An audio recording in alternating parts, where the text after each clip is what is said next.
This edition of Mac Voices is brought to you by Harry's, the shaving gear you will respect, not throw away. To get $5 off your first order, go to harrys.com and use the offer code MacVoices. Welcome to Mac Voices. This is the Talk to the Mac community, and I'm Chuck Joyner. Folks, I'm really excited about today's show because we have an author on with a new book to talk about. We have a new Macworld columnist on, and we have a podcaster on, and they are all one person, Mr. Glenn Fleishman, back on Mac Voices. Glenn, it's great to have you. Thanks for being here. It's terrific to be back. Yes, it's been a little too long. You've updated some Take Control books we never got around to talking about, and then all of a sudden you're everywhere, doing everything.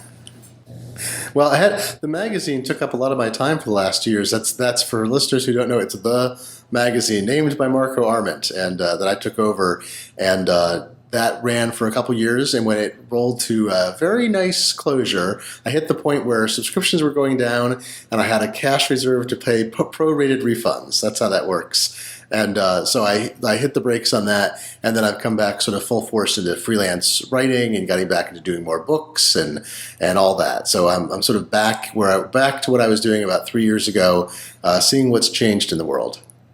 That just doesn't sound like a bad place to be, Glenn. It's pretty nice. And not only that, but you've now stepped into the Mac 911 column at Macworld, filling Chris Breen's shoes. And you've also stepped in as the co-host of the Macworld podcast. So, wow. Yeah, it's kind of a fun time. Macworld's gone through lots of dips and dives in the last few years as the magazine industry is shaken out. And you and I have friends who've worked there in the past, and there are rough points. And I think we've kind of hit this turning point, not just for Macworld, but I feel like the media world, the tech media world, it's actually kind of settled down a little bit. And so Macworld is growing a bit now after they had layoffs last September. They brought in a lot of freelance help, and they actually have 2 full-time positions open: a managing editor and a senior editor. Senior editor. So if people are looking for jobs and live in the San Francisco Bay Area, they have full-time jobs that they're expanding, and they brought me on to fill in some of Chris Breen's roles because he is now, I believe, he's become an orchardman. Is that right? He's collecting fruit. I heard something about that.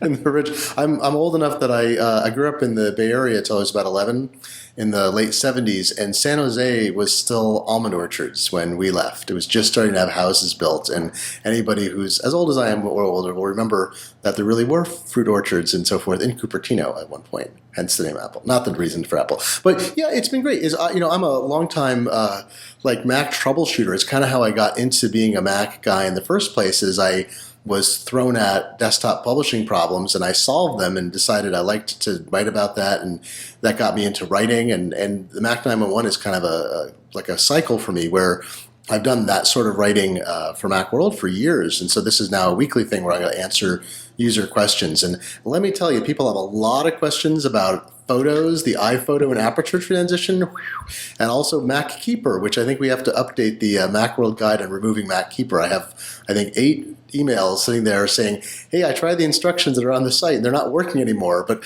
that means I have to install Mac Keeper to solve it. I don't want to do that. So, we'll see. We'll have to update that. External hard drive, Glenn. External hard drive. That's right. What if it infects my firmware, though? So good times. And so, that's been fun, too. I'm doing more writing. I just wrote a couple things right after the Apple event with the watch and the new MacBook, and it's really neat. And, actually it's not really irony, but Jason Snell is now back writing at Macworld as well. When Chris and I had talked about, when he was, of course, leaving, and that means he stepped down from the Mac Notables panel as well, or stepped off, I should say, because he's now, as he said, a private citizen. He hinted. Well, he didn't. No, he didn't even hint. He just said that there was someone in mind to take his place on Mac 911, and that we'd all be really pleased with it. And it's like, who could we get that we would be really pleased with that would have that knowledge? You're the perfect guy.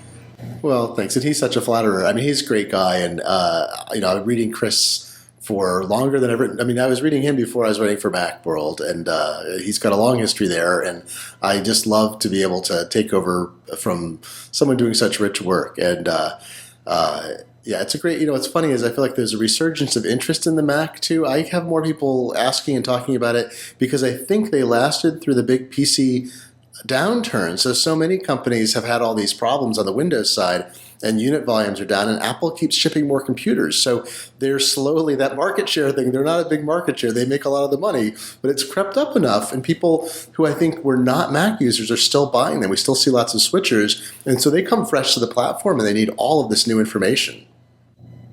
I also definitely want to make sure that I again reference the fact that you're now co-host of the Macworld podcast. I don't recall, I know you've been on plenty of podcasts, but did you ever actually do a regular podcast?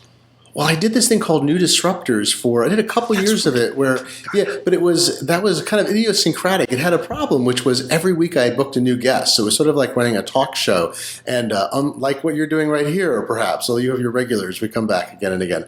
But I kind of ran out of steam on it because it had decent advertising revenue for a bit to cover my time and that of the audio engineer who put it together with me. But trying to book someone new every week on a different topic. So one week I'd have a musician, next week an industrial designer, the next week someone doing some interesting Kickstarter thing. And I ran out of steam a little bit and put it on hiatus. And there's also this issue about the show is focused on how people could take control of their own careers and do interesting things on their own. And I hit a point where I'm not sure everything that I was saying was the best advice. Like looking back at 90 guests, like how many of them since I interviewed them, and then, over the last, it was from 6 months ago to about 2.5 years ago, did it wind up being a good thing for them? So I want to revisit that too. But the Macworld podcast is much easier as we're news based and we're responding to things like USB-C connectors and Apple Watches, and I don't think there'll ever be a shortage of new things to talk about. I'm thoroughly embarrassed. I completely forgot about the New Disruptors. You do so many things, I can't keep up. But, well, that's the thing. I know I'm a little prolific, and there's sometimes I'll be working on a bunch of different stories over time. They all hit, and I'll have 8 stories come out in 4 different publications in a week. People are like, "How did you do them?" I'm like, no, I did that one 6 weeks ago. It was done 5, 4. Wrote this one thing quickly, but I'm a freelancer. I got to hustle, keep everything, all the balls in the air at the same time. Well, I got to tell you, folks, if you are looking for some really interesting content loosely in the startup vein, New Disruptors was a fantastic series, and I hope it comes back, but a lot of that stuff is still going to be very relevant, very current. Go back and subscribe to it and listen. It was one of my favorites because you touched on so many things, Glenn. There was the business side of it, there was the creative side of it, there was the entrepreneurial side of it, and I love that stuff. Mm-hmm. It's fun to dig into, and then I became my own recipe book or my own source, because I kind of used the podcast to launch myself into doing stuff for myself, and then I spent a couple of years trying to keep all the plates there, and then talked about what happened when I had to let some of the plates drop too. So that was fun. And as I recall, there are a couple great interviews in there about Kickstarter and about things that if you're interested in kickstarting a program or a project of any kind, they would be invaluable resources. Yes, and if you want to move to Portland, Oregon, that's the other thing. I think half the people I wound up interviewing lived in Portland. There's just so much interesting that's going on there. It sounds like a joke, and it's like I would hear about some interesting project, be like, "Oh, where are you?" And they'd say, "Portland, Oregon." It's all right. Well, you can come on the show then, because clearly you fit the mold. Oh, that's great. Well, the reason, first of all, congratulations on everything, and it's great to have you back on a more regular basis, where I'm seeing what you're writing and I'm hearing what you're saying. But I wanted to make sure we got on and talked about your new book, and I need to read it to make sure I get it right. The Practical Guide to Networking and Security in iOS 8. Oh yeah, this is a fun title. Since I started writing, I wrote the first edition back when the iPad shipped. Tanya Engst at the Take Control Books, all listeners probably know her.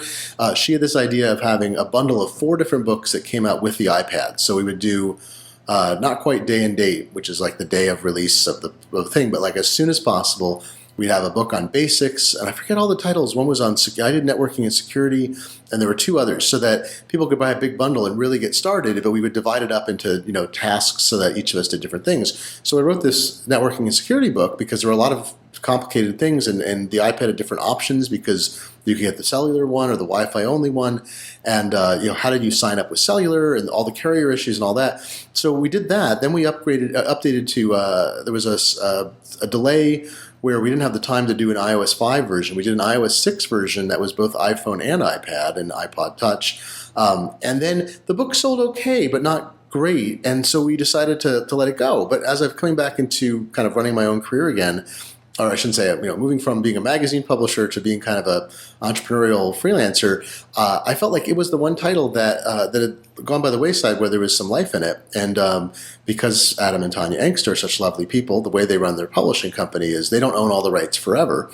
And I talked to them about it. We worked out an arrangement. So I took over and did an update because I felt like it wasn't like all the questions had been answered. There's some things where, if I did a book and 2 years ago and really much of it remained the same, I'd be like, well, maybe a small update makes sense. But in this case, I feel like some of the fundamentals are really the same in iOS 8 compared to previous versions, and especially like compared to iOS 6. But there's a lot of new things, two-step verification, Touch ID. Find My iPhone has changed enormously, and release after release, Apple makes a lot of changes there.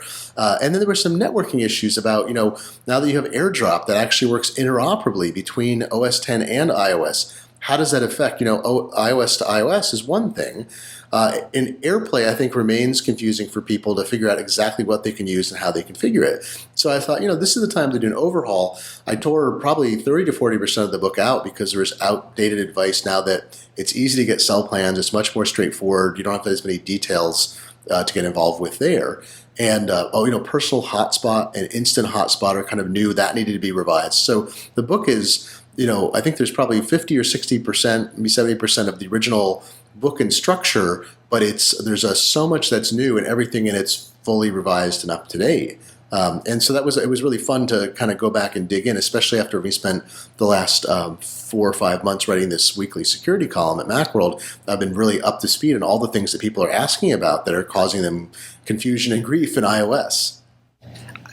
Thank you for that, because I wanted to make sure that there's not a misunderstanding here. If you read the title, it's possible that you might assume that this is about network security. And really, Right. You're touching on both networking and security, and then I'm sure there's the overlap. Yeah, I was trying to think if I even was going to change the title this time around, that maybe there was something that would be confusing about the topic, but I decided to stick with it because, there's, networking is Wi-Fi, Bluetooth, AirDrop, AirPlay, personal hotspot, and instant hotspot, all the basic issues of getting stuff. Or I even have a section in there about managing your cellular usage so you don't wind up using more data if you're trying to restrict it, or if you have a plan that's limited enough, how you monitor and manage that. So it's all the issues about using networks, connecting to networks, using services like AirPlay over a network. And then I stuck the security. I put that in a second part. So the first part is really all focused on connectivity and usage. And the second part is all these things like two-step verification, using a VPN, a virtual private network, protecting email services, Touch ID and passcodes, and so forth. So it's the first part is doing stuff, and the second part is securing things like securing the physical safety of your machine, securing the data on the machine, securing data in transit, and all the ways that you can do that. And so it's all very. So I came up with a new title. It's a practical guide. With Take Control is their series, and this is a practical guide because it's very hands-on, step-by-step approach to things that you really need to be able to figure out how to accomplish. Like sit down, open that page in the book, and go through it. Gwen, for the average iOS 8 user, do you think that there are a lot of security issues, or because listen, we all know anything can be hacked, and there's certainly some worst practices. But do we really have to be kind of paranoid? There's a lot of fear, uncertainty, and doubt out there in the media about, oh my God, we're walking around, and so everybody can read your email, and everybody's going to send you things and take your personal photos and all that. Where do you stand on that? I think there are some basic risks. I think there's 3 kinds of risks, and so depending on what you care about and what you do, you'll evaluate them differently. So one is the risk of like personal security, that you have a thing, and if someone takes it, can they access it? Can you get it back? Can they use your data against you? The other is that kind of are you worried about what happens to your data where it's stored somewhere else? And the third is your data in transit. Are you concerned that someone might intercept and do something with it? And that divides out into, we now have many reports that are in the U.S. and other governments have been intercepting and collecting metadata, data about data, headers of email and things, and also intercepting voice calls and all kinds of other things. So we know that there is ostensibly the wholesale interception of data to find patterns, and some people object to that simply on principle. They don't want it to be intercepted, and there are a lot of things you can do to prevent that, or to prevent big aspects of it as much as you control as you can have. And some of those things are improved a lot because this all came out. So some things that used to not be quite as secure are now much more secure as a result. Then there's, I think the more specific thing is, are you worried about individuals accessing your data in some fashion, whether in person, at a location, somewhere you store it in the cloud, or in transit? And that is often a more particular thing. Are you a victim of domestic abuse? Are you running from a spouse or a partner? Have you been targeted by a hate mob or criminals or doxers or people like that?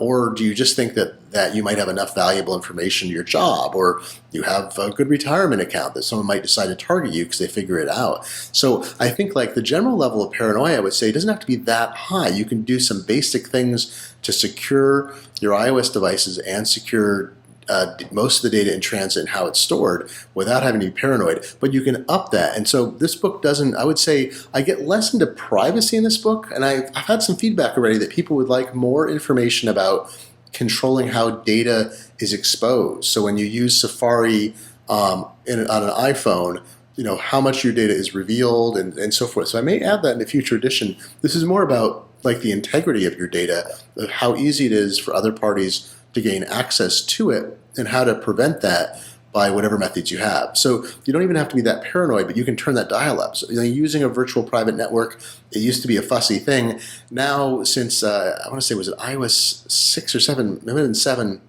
or maybe even a little earlier, Apple has let, because of the way that profiles work in iOS now, it's easy for these VPN apps where you download an app and you don't have to do any configuration. You tap a couple things, you accept permissions that the iOS asks you for, and then you've got a VPN configured. And they charge a certain amount, maybe $3 a month or $30 a year, and you're done. And you're not there saying, they changed their server and I've got to go in, I've got to open the settings and tap this. I mean, all the fussy part is gone. So I feel like it's never been easier to use a VPN to protect all of your data from your device out to wherever in the cloud it terminates. And that's something that I think a lot more people may consider doing, because they are concerned about being intercepted by criminals, governments, or other people, even without any real paranoia.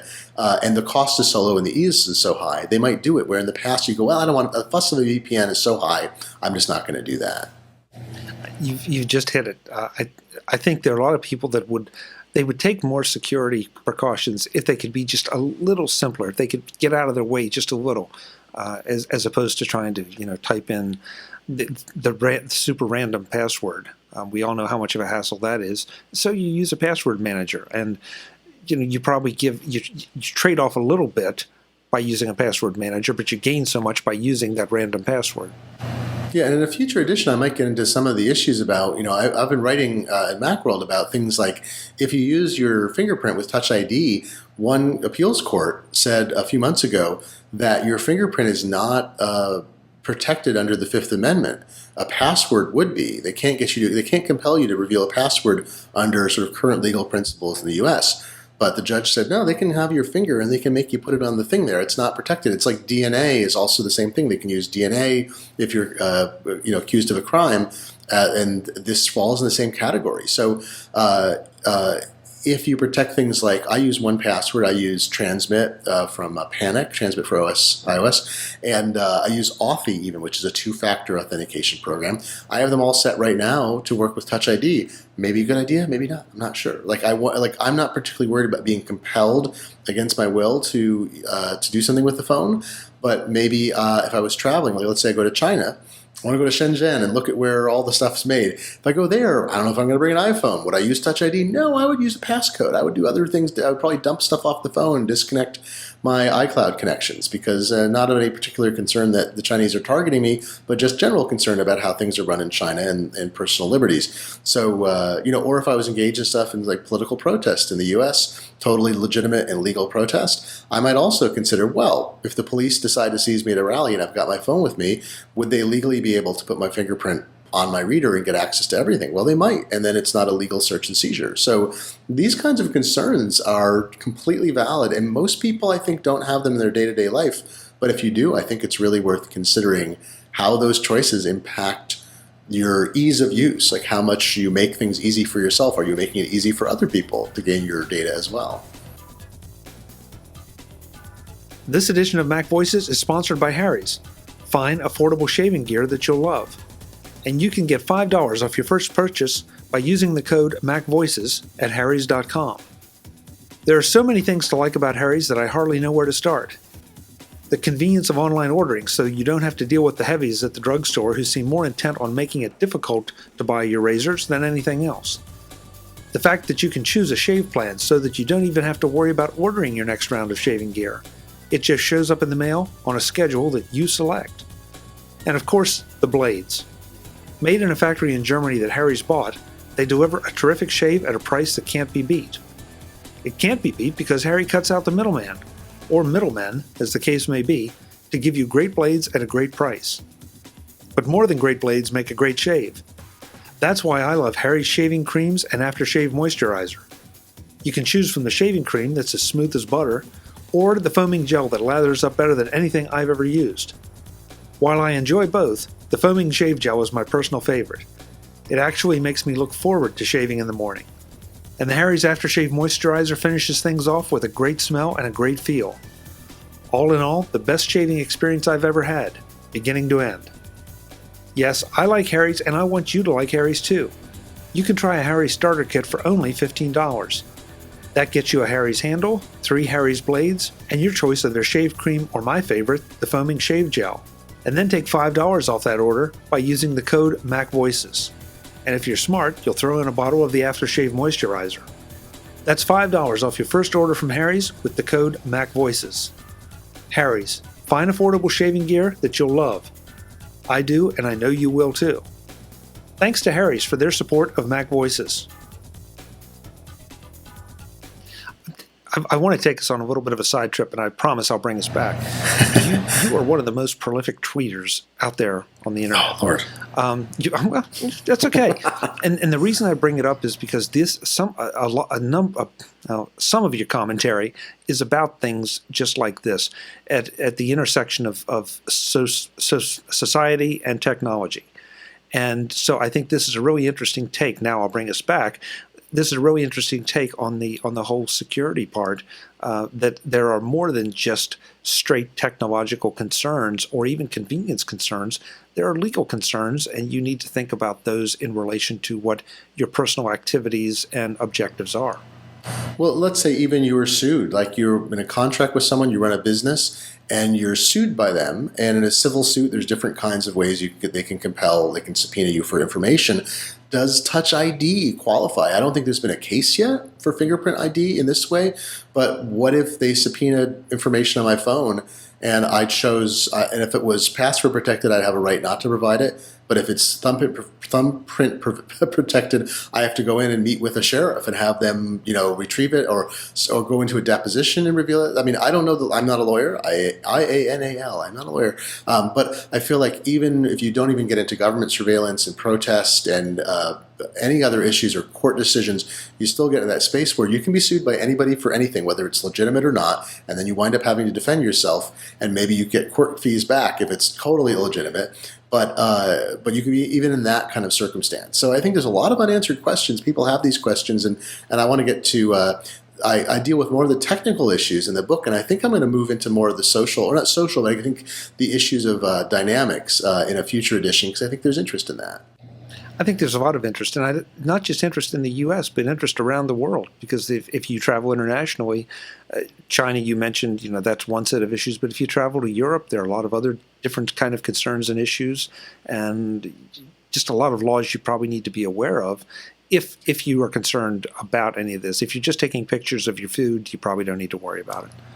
It's true. It's always identity theft is a concern too, and it constantly is. The one advantage with, or actually the one advantage, but one of the advantages with the way that Apple approaches almost everything is it's really hard for criminals to gather information wholesale. They can't sweep up a million Apple users, whatevers, where that has been true in some, and so far even the cloud attacks that Apple suffered, those were all one at a time brute force attacks. So people were targeting celebrities, for instance, or people, financiers or something. And it's not that I don't think Microsoft and Google has particularly been affected by that either, like wholesale attacks. But that's that great risk when they stole 70 million people's personal information from Target in 2013, 40 million credit cards stolen, 70 million pieces of personal information or identities. Like that information is gold, and you can't give up your identity. You can give up your credit card and replace it, but your mailing address stays your mailing address, and your social security number and whatever else was revealed. So I think people have very reasonable concerns about how that data is protected too. Yeah, the other thing you said earlier that was interesting to me, because how do you define the difference between security and privacy? Aren't they, that some people would say, well, I want more privacy information. To my way of thinking, that is the same as security information, isn't it? Well, I think the division point, and I think this is why it would be interesting to add to the book, is I was talking about your ability to control security for me is your ability to obscure the ability of anybody except the parties you want to see the information you have. That might be just you, or it might be 1,000 people, but you have the ability to kind of ensure the integrity of the data of these bits of information.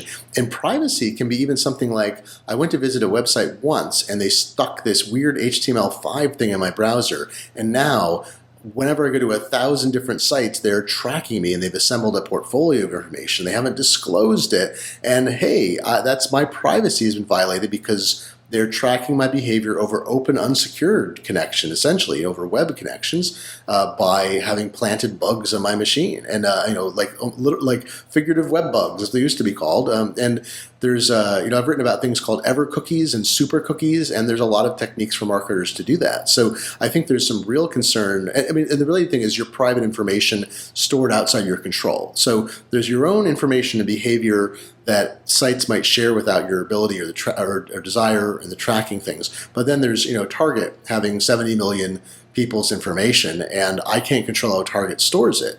I was just talking to this credit card information person. He's a publisher of a newsletter for the credit card industry. We were talking about how Apple Pay works. I was getting some good detail from the bigger part of the industry and how the industry as a whole is moving towards these systems. So, Apple Pay uses tokenization of credit cards. So when you enroll your credit card in Apple Pay, they don't store the number. They make a unique device ID that's stored in the secure enclave. So it's actually it's not even available on the phone per se. It's stuck in a one-way vault. And the thing that's stuck isn't even your credit card number. When you do a transaction with Apple Pay, it generates a unique other number that's cryptographically signed that's sent off into the system. That's fantastic. No, Target never gets my credit card number. A thief can't get it. And Target doesn't get very much information about me. They get a lot less that way, or any other retailer. So that is a wonderful direction to go to, where my privacy is more preserved and my security is preserved and my financial integrity is preserved all at the same time. I hope more companies do that. And both Google and Samsung have announced mobile payment systems that are basically, some of the aspects of this were certainly in Google Wallet and some exactly the same, but it seems like all the mobile payment systems will basically wind up working like Apple's, because that's what the credit card companies want. The merchants may not want it as much because they want more marketing data about us, but it seems like we're moving towards a system in which we're making not quite anonymous credit card transactions, but one in which we really control, because of how Apple approaches it, and these other companies, what information is revealed even about our own accounts. And I love that. Again, you bring up a great point, a very timely point.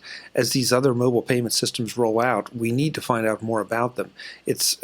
All of us, and me included, are very interested in just how convenient it is and how fast can I get through the line and how much can I keep on moving. And you don't really stop to think about, okay, exactly what's going on under the hood and how much am I exposing myself using those methods. With Apple, it's been pretty well documented because it's been the first one that's really been very popular. But as these other ones come out, before you use them, you may want to look to somebody like Glenn, who has the expertise to dig under the hood and tell you what's going on and why.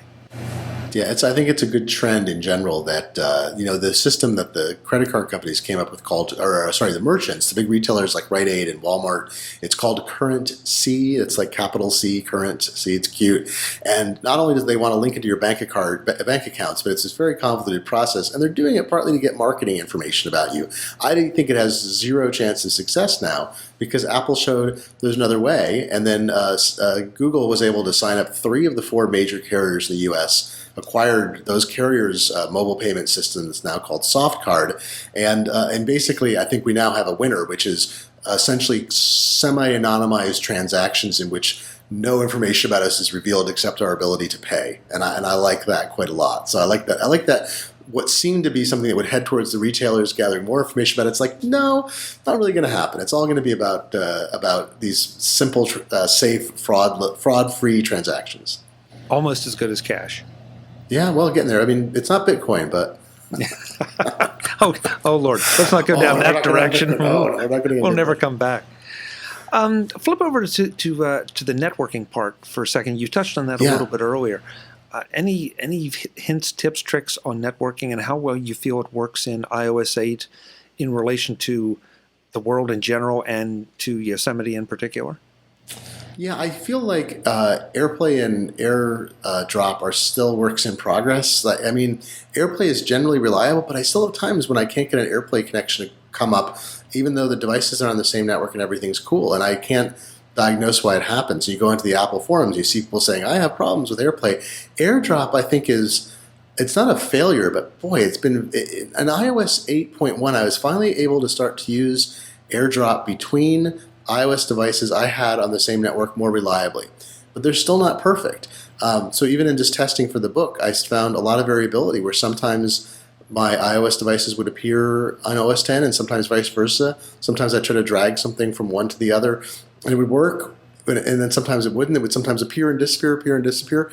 I think there's some network vagaries, like you never know exactly what's going on with the Wi-Fi network you're on. And I have both co-working space in which I don't control the network and my home network. And so it's not always, I would say not always possible to diagnose and know exactly where the problem lies. But I think AirDrop is still, I don't know, I've got a lot of specific advice in the book about like how to use it, like here's how you engage it, use it. But it's still not as reliable as I'd like it to be. Wi-Fi, I think, has become, it's a very easy technology. And I feel like OS 10 Yosemite still has a lot of reports of people having Wi-Fi problems. It's better, but there's mysterious Wi-Fi problems there. iOS, I feel like, has become more reliable for me, the current versions, than any previous ones. And just being able to connect something, tap the network and connect and make sure it goes. One thing I discovered in researching this book, and it'll wind up, there's a Tidbits article I wrote a few months ago, and it'll wind up in the next edition of Take Control of Your Airport Network, is that Yosemite reveals more information. If you hold down Option and you click the Wi-Fi menu, this has been in there for a long time, it reveals hidden details. Yosemite added even more details for troubleshooting. One of the cool things, though, that I found, and I don't know when it showed up, I think it's in Yosemite, was not in Mavericks. If you Option click the Wi-Fi menu in Yosemite, you get a disconnect from network option. So if you're having trouble with the network you're on, like you're very far away from one base station and there's one near you and it seems like the connection is bad, you don't have to turn Wi-Fi on and off. You don't have to do something weird with your network settings. You Option click, you select disconnect from network, it disconnects, then you reselect the network you're trying to join, and it solves a lot of problems. So that to me, it's not in this book because this book is about iOS, but it's something I discovered, and it's such a huge improvement. In iOS, I swipe up to get the control center, and I'll tap the Wi-Fi icon when I'm having trouble to turn it off, and I'll wait a moment and tap it back on, and unfortunately, or fortunately, that often clears a lot of problems as well. So many little tricks like that they're simple, and probably one of the first things you should do with anything is turn it on or turn it off, no matter what problem you're having. No, it's terrible. That's true. And restart. Glenn, this book is being offered for sale on the Take Control site, but it's also being offered for sale elsewhere, and I want to make sure we touched on that part of the story. Yeah. Well, Adam and Tanya have published just a a huge number of books, and I forget, is Take Control now, is it 12 years old, 11 years old this year, I think?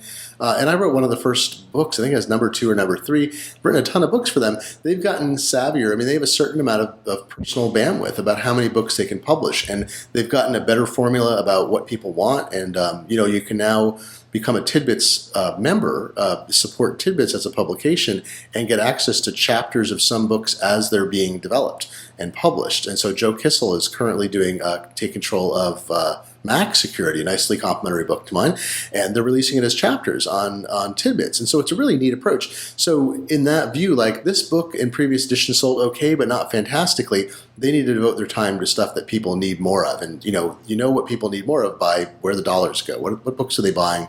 What do they tell us they need? So I had this opportunity to do it independently, and I had the time, and I thought, this is a good experiment. How hard is it for me to do a book? And my goal was, I want to make one version of it, and I want to do print on demand through Amazon's CreateSpace, which I've experimented with before. I want to do a PDF. I want to do an EPUB, and I want to do a Mobi for Kindle. And I want to then be able to list on a bunch of bookstores like iBookstore and Kindle Store and so forth. And so it was sort of an experiment. And, so I worked with, I got the manuscript back. I did the revisions myself. And I worked with Mr. Jeff Carlson, a person you're well familiar with, who did the technical editing and copy editing. I've got a proofreader I've worked with before, who's the proofreader for the magazine, had her involved. I consulted with Michael E. Cohen, also a familiar person, I'm sure, Small Tech Control, to help me with some of the EPUB conversion, and hired an illustrator to do illustration. So I was able to take on that expense myself, which was pretty modest. And the nice thing is, the books have already sold well enough that all of my basic expenses are covered. And now I'll actually, make my hourly rate at some point, starting at $0.05 an hour, and we'll go up from there from it. But it told me a lot, because I hadn't, e-commerce used to be hard.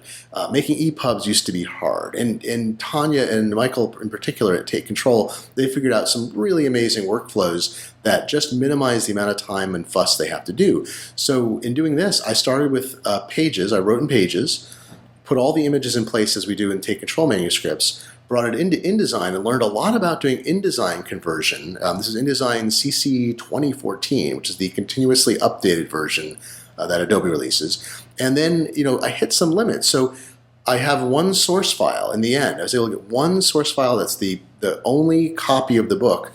And I can make a PDF that I upload to Amazon to do print on demand. In fact, that part was so easy. I had a print on demand copy in my hands before I had the ebook on sale, because I had to put so much more effort into getting the ebook perfect. But in the end, I was able to make a PDF that it's a perfect PDF. There's one slight variation that goes to Amazon for print on demand.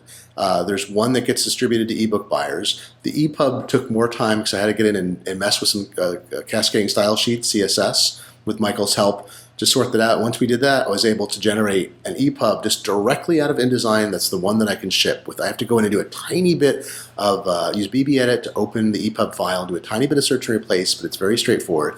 And then a little bit more tweaking for the Mobi that works with Kindle. And then from that, I sell directly, which I talk about in a second, I sell it directly from my site. Was able to provide all the files to Adam and Tanya, so they're listing it in the Take Control catalog as an outside book, and we're able to make a discount available to buyers of the previous edition. And then now I've gone through and I've got it Kindle. It's listed at Kindle. I went through Apple's process with iTunes Producer to upload essentially the identical EPUB file to sell via Apple. Went through Kobo, which is a popular independent book reader platform and store, and figured out I had one error there and how to solve that. And then Google Books. So now this book is really, so now I'm like a publisher. Like, I got the book, it's in 4 or 5 online bookstores, selling it directly, and I have one source file. So it's been a really great learning experience to get to this point. I'm really happy to have gone through it, because I feel like because all my hard costs were paid, like I paid nothing to learn all this, and then maybe I'll make some money. I hope it sells well enough that I make a decent return on my time. But it was a really valuable thing just to go through and learn how to do. In this, in 2015, I've done it in years past, but it's always been harder. This is the easiest time I've gone through it.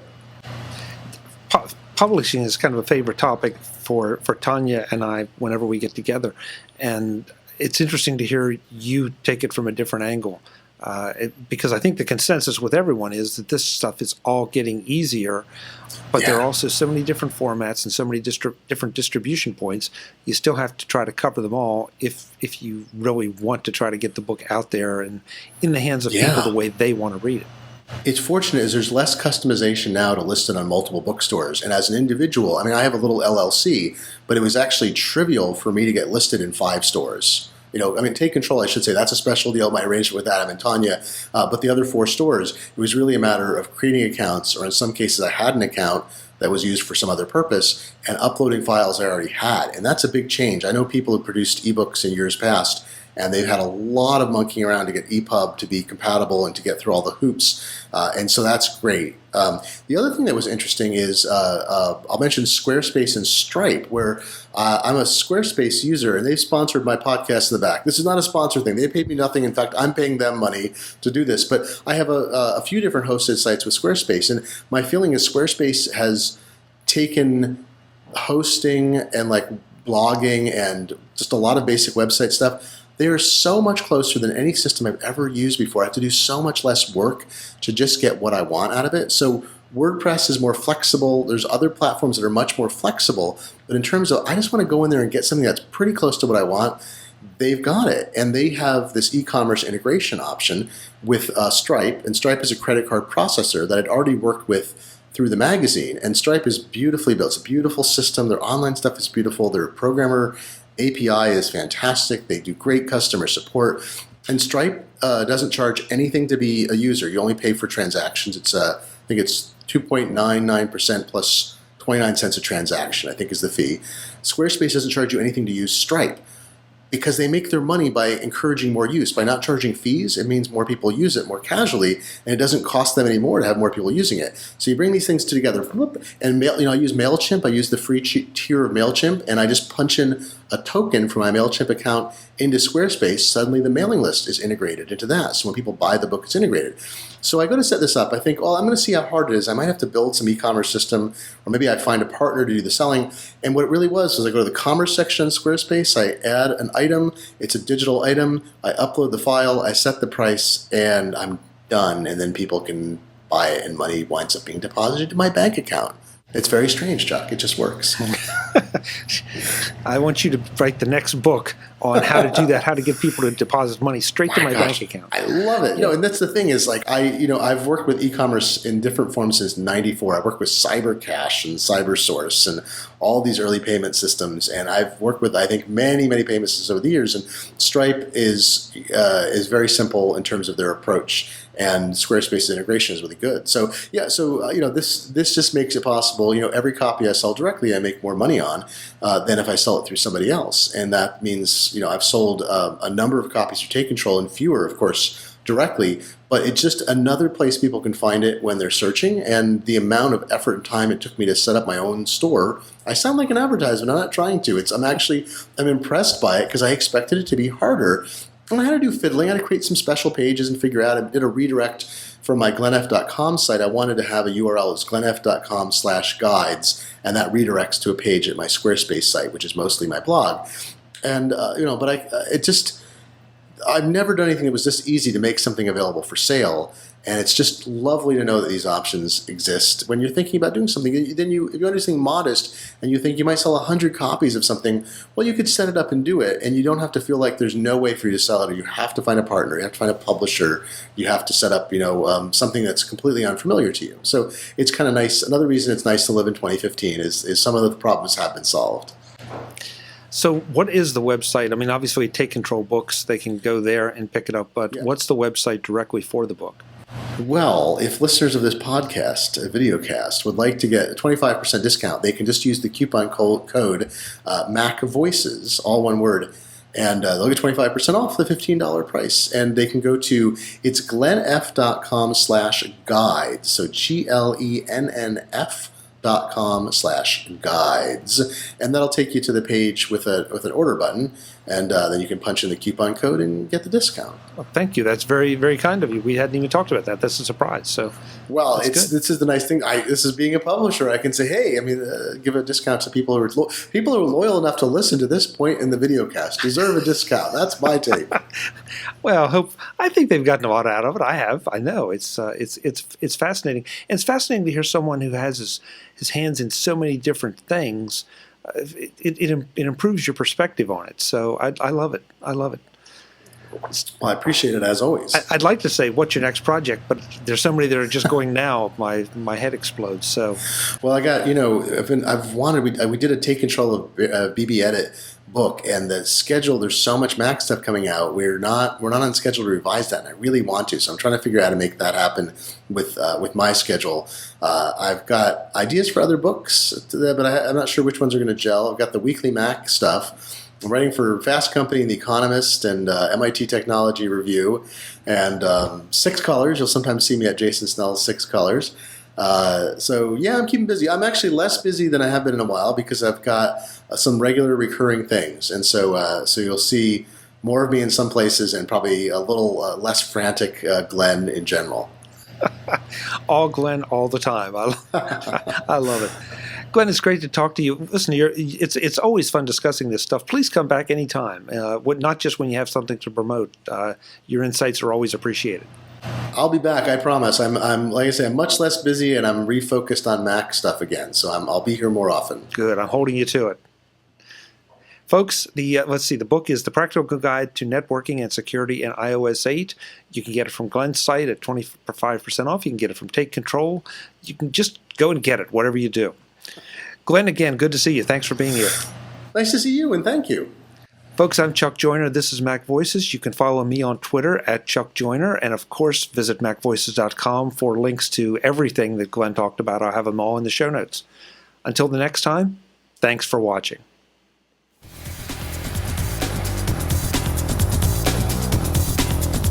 Visit MacVoices.com for links, show notes, to subscribe, to connect with Chuck on Twitter, Google+, YouTube, Facebook, LinkedIn, and the MacVoices blog. Subscribe to our weekly newsletter, the MacVoices Dispatch, to stay up to date on all the latest MacVoices news from our front page or at MacVoices.com/newsletter. Do more with your Apple tech by subscribing to the free MacVoices magazine on Flipboard by visiting MacVoices.com/magazine. Advertising and sponsorships handled by Backbeat Media at backbeatmedia.com. Bandwidth provided by CashFly at cashfly.com.